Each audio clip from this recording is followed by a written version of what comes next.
Coucou, bonjour mes frères et sœurs bien-aimés. Je suis ravie de vous retrouver aujourd'hui pour partager la parole de Dieu. Je suis le pasteur Julien Gaumont et certains de mes enfants aiment bien m'appeler Maman Chouchou. Alors aujourd'hui nous allons lire dans Somme chapitre 37, un tout petit verset, le verset 5. Il est écrit « Recommande ton sort à l'Éternel, mets en lui ta confiance et il agira. » Ça, c'est un passage biblique qui m'intrigue assez souvent depuis que j'ai donné ma vie au Seigneur. À chaque fois, je m'arrêtais sur ce passage et je disais, mais qu'est-ce que ça veut dire?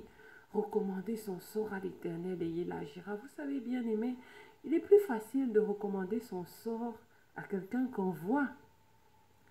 Parfois, je pensais souvent, mais j'ai telle personne de ma famille qui a tel statut, qui a une position assez puissante dans la société, il vaudrait mieux que j'aille me recommander à cette personne.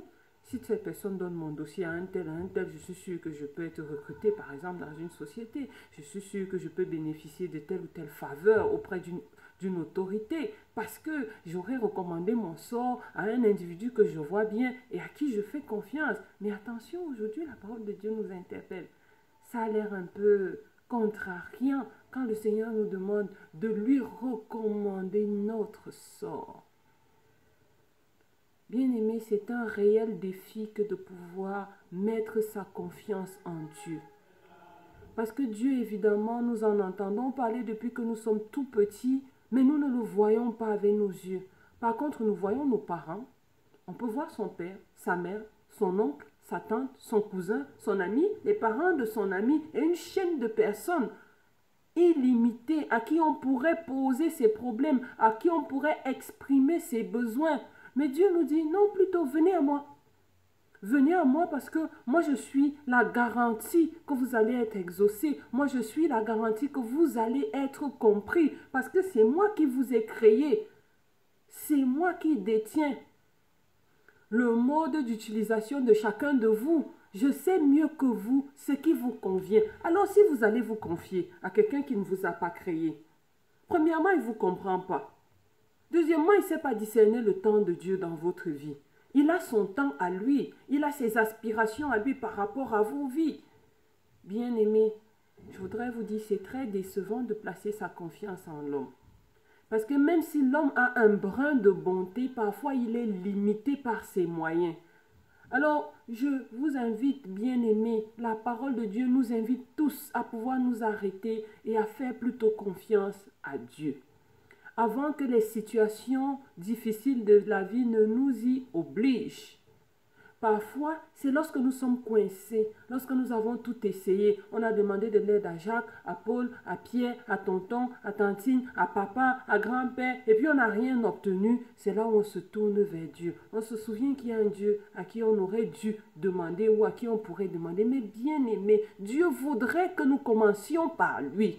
Parce que lorsque nous commençons par mettre notre confiance à Dieu, nous commençons par demander à Dieu, alors Dieu est capable de susciter quelqu'un pour nous donner ce dont nous avons besoin. Dieu est capable de susciter quelqu'un pour pouvoir accomplir son dessein, son plan de bonheur dans nos vies et en son temps. Si nous voulons le faire de nous-mêmes en nous confiant dans les hommes n'ont pas la clé du temps. Les hommes peuvent être volontaires mais limités.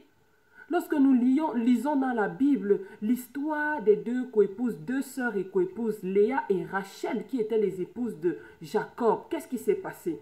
Rachel était aimée par son mari, mais Dieu l'avait rendue stérile. Et parce que Dieu l'avait rendue stérile, personne ne pouvait changer sa situation, ni même son mari qui l'aimait. Elle avait beau pleurer et pleurnicher auprès de ce mari. Le mari pouvait seulement lui donner son amour, mais pas lui donner des enfants. Mais le jour où elle a compris qu'elle devait mettre sa confiance en Dieu plutôt qu'en Jacob, les choses ont commencé à bouger dans sa vie.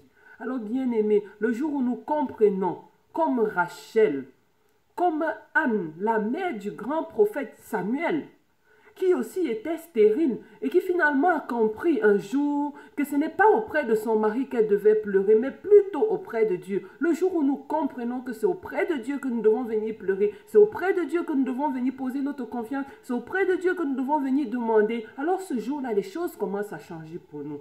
Les choses ont commencé à changer pour Anne. Le jour où elle a compris, elle est allée dans la présence de Dieu, dans le temple, et s'est mise à prier. Qu'est-ce qui s'est passé? Dieu a envoyé son serviteur Élie pour regarder pourquoi est-ce qu'elle pleurait. Et le serviteur a eu compassion d'elle.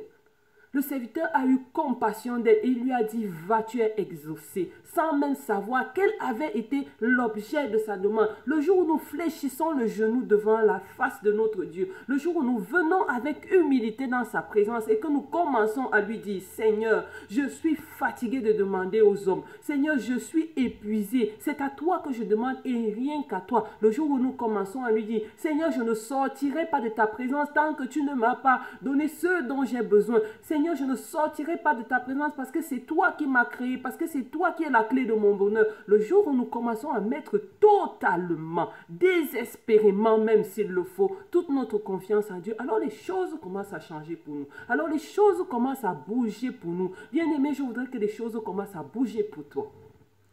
Tout comme elles ont bougé pour moi et comme elles continueront de bouger pour moi toutes les fois où je mettrai ma confiance en Dieu. Je t'invite à mettre ta confiance en Dieu. Tu ne seras pas déçu, j'en suis sûr. Les histoires décrites dans la Bible nous racontent que tous ceux qui ont mis leur confiance en Dieu n'ont pas été déçus. Et toi, tu ne seras pas l'espèce contraire, le cas contraire. Au contraire, la parole de Dieu sera confirmée aussi avec ton cas si tu viens à Dieu, si tu lui dis, Seigneur, me voici.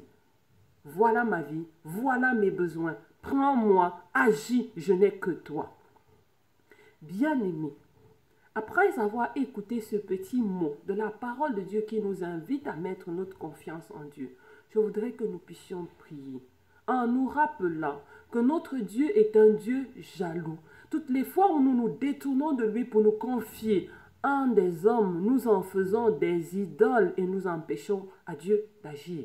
Or, ce Dieu-là a pour nous un projet de bonheur tel qu'il est dit dans Jérémie. Alors, je voudrais bien aimer que nous puissions prier, dire un petit mot de prière pour autoriser Dieu à accomplir ses projets de bonheur dans nos vies en lui faisant confiance, en lui donnant toute notre confiance. Est-ce que nous pouvons dire ce petit mot de prière ensemble, bien-aimé? Je vais te prêter les mots et si tu le veux, tu peux les répéter après moi. Seigneur Jésus, je te rends grâce pour ta parole qui m'interpelle ce matin, qui me demande de mettre ma confiance en toi. Seigneur, je me repens d'avoir mis ma confiance en toute autre chose que toi, d'avoir mis ma confiance dans les hommes, d'en avoir fait des idoles. Seigneur, je te demande pardon pour toutes les fois où j'ai cru qu'en regardant à un homme, je pouvais obtenir le meilleur. Seigneur, je comprends aujourd'hui que le meilleur me vient de toi et j'accepte aujourd'hui de fixer mes regards sur toi, sachant que tu m'aimes suffisamment pour ne pas me donner ce qui est mauvais. Merci Seigneur d'ouvrir mes yeux, de créer dans mon cœur la confiance qu'il faut pour obtenir de toi. Que ton nom soit glorifié Seigneur. Au nom tout-puissant de Jésus-Christ, nous avons prié. Amen. Je te souhaite une excellente journée, bien-aimée. Reste dans la présence de Dieu. Et si tu as aimé ce message, je t'invite à le partager et surtout, n'oublie pas de liker. Que Dieu te bénisse, bien-aimé, et à très bientôt.